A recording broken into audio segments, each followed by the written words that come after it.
Uma história de assassinatos, traições e muita droga. Na reportagem especial de hoje, você vai conhecer a disputa sangrenta pelo domínio do tráfico na fronteira do Brasil com o Paraguai. E vai saber como Fernandinho Beiramar consegue exercer o poder mesmo estando preso em regime de isolamento. A festa da família durava 4 dias, uma tradição da cidade. Toda a população era convidada. Churrasco e bebida por conta do aniversariante. João Morel, o homem da gaita, era o benfeitor e a lei.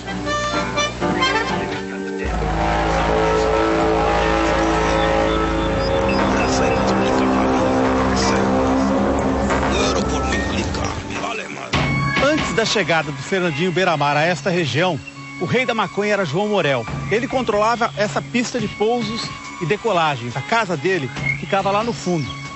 Em apenas um dia, no auge do tráfico de maconha para o Brasil, daqui decolavam 20 aviões, cada um deles levando 500 quilos de maconha. Ou seja, em apenas um dia, o João Morel colocava 10 toneladas de maconha no Brasil.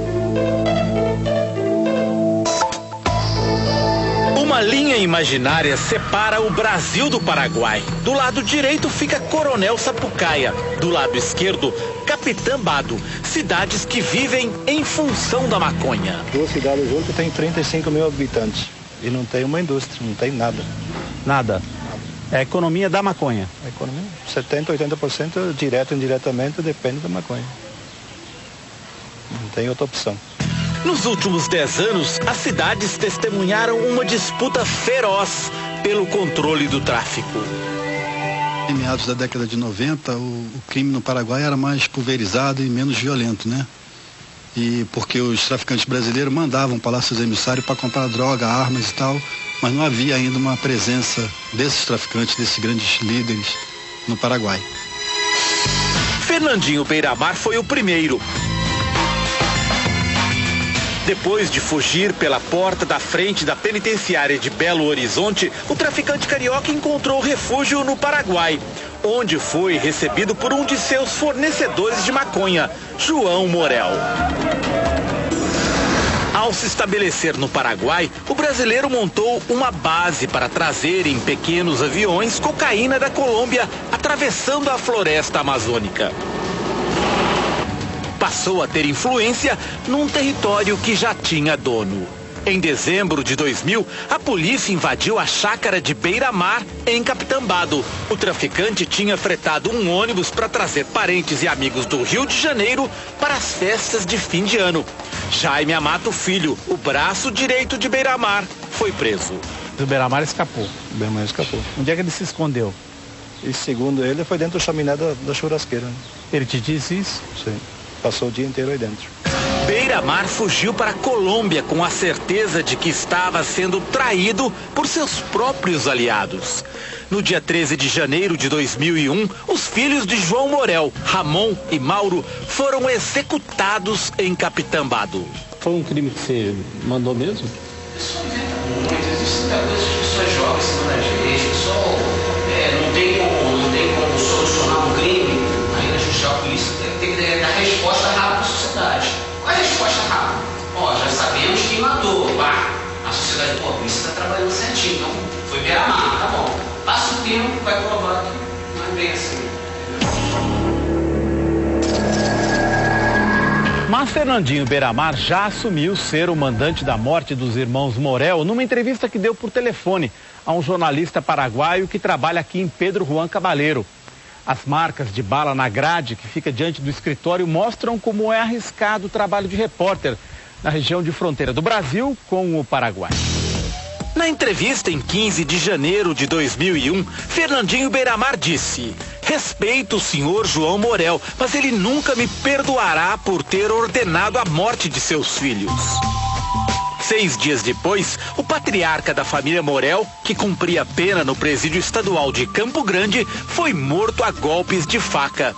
A morte dos Morel desencadeou uma disputa sangrenta e com detalhes que lembram as tramas do cinema. Carlos Cabral, herdeiro dos negócios da família Morel, foi vítima de uma cilada que partiu de seu próprio informante na polícia. Um dia antes, ele alertou o Cabral para desmontar o seu forte esquema de segurança.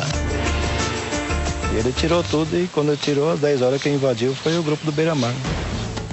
Foi uma chacina. 10 mortos. Carlos Cabral escapou pulando o muro, mas não o filho dele, de apenas 3 anos de idade. A suspeita, mais uma vez, recaiu sobre Beira-Mar, que teria encomendado o crime de dentro da prisão. Quase 8 anos depois da prisão de Beira-Mar na Colômbia, a polícia está convencida de que ele ainda é o principal barão do tráfico na fronteira. Depois de todos esses anos preso, Fernandinho Beiramar ainda controla o tráfico nessa região. Não tenha dúvida. Quando o grupo do Fernando Beiramar aniquilou a família Morel do tráfico de entorpecentes na região de Capitambado, ele já tinha um objetivo. E esse objetivo, ele foi planejado. Um projeto traçado, planejado. E isso vai continuar acontecendo. Mas dentro de um presídio ele continua mandando? O fato dele não estar solto não significa que ele deixou de ser chefe. Entendi. A disputa pelos domínios da fronteira continua. Por causa disso, Coronel Sapucaia, do lado brasileiro, é a cidade mais violenta do país. 107 homicídios para cada 100 mil habitantes. É bem mais que o Rio de Janeiro e São Paulo. Os chefões já não são mais vistos por aqui, mas seus homens circulam livremente. Em dezembro do ano passado, José Elias do Amaral foi executado em Amambai, uma cidade vizinha. Bagual era considerado o herdeiro de Fernandinho Beiramar. Nos 40 anos em que a família Morel controlou o crime organizado na região de Capitambado, eles faziam a lei e ofereciam proteção como recompensa. Com a conquista do território pelo grupo de Beiramar, os moradores hoje têm a sensação de que o lugar virou uma terra de ninguém. O juiz que impôs rigor ao cumprimento da pena de Beiramar, em Campo Grande, diz que é impossível isolar o traficante completamente. Muitos presos fazem uso de visitas. Porque o preso tem direito à visita comum, 2 por semana, e tem direito à visita íntima 2 vezes por mês. E não tem como você monitorar isso. E também há advogados que se prestam ao papel de carregar recado. Certo? Entendi. Diminui muito a atuação do sujeito, mas não elimina. Na reportagem de amanhã, como é a rotina desse homem que faz cumprir a lei na região da fronteira, atacando o crime pelo bolso, e o matador que ganha para fazer cumprir a lei do crime.